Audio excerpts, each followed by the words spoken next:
Okay, this pattern doesn't really have a name. It's something that I came up with in that Kodiak show. You could see it once the silvers were in the fresh water. I just put on, it's basically a zonker. I mean, that's basically what it is. I shouldn't say what I came up with it, but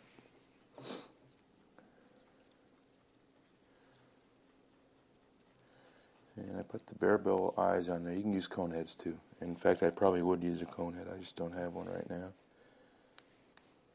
where I happen to be sitting.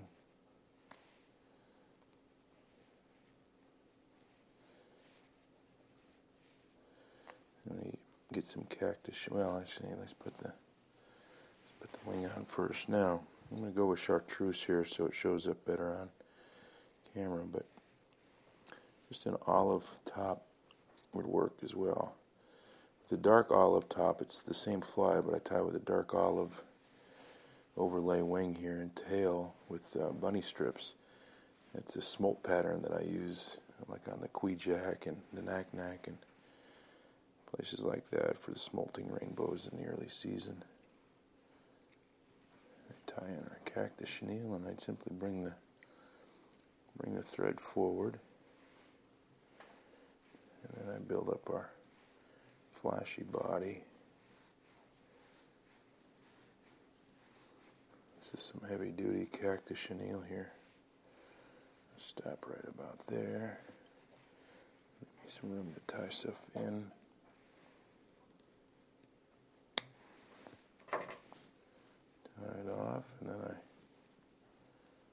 bring my wing forward.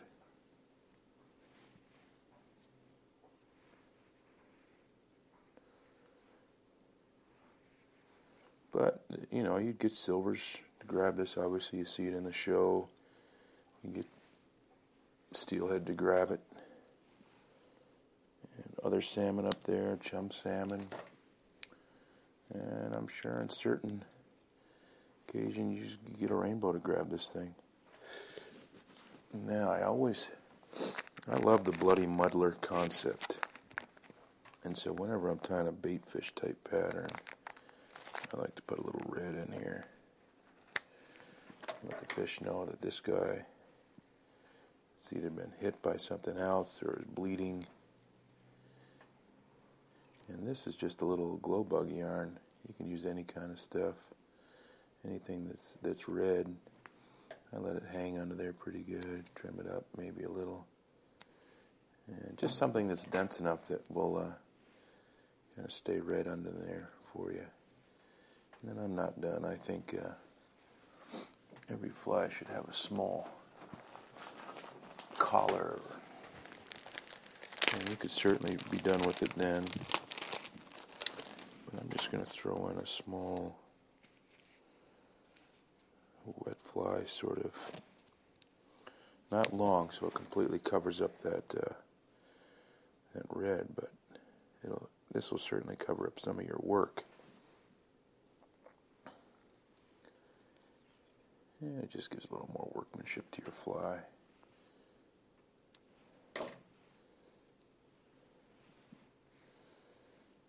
You can put a chartreuse hackle on there as well if you'd like.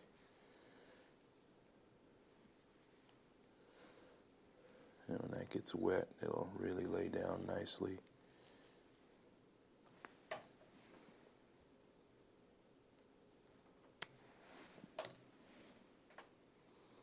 Not sure this hackle's quite long enough, but you certainly get the concept.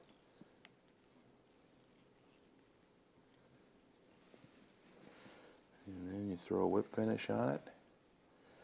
And that's one of the flies that was knocking them dead in Kodiak Island.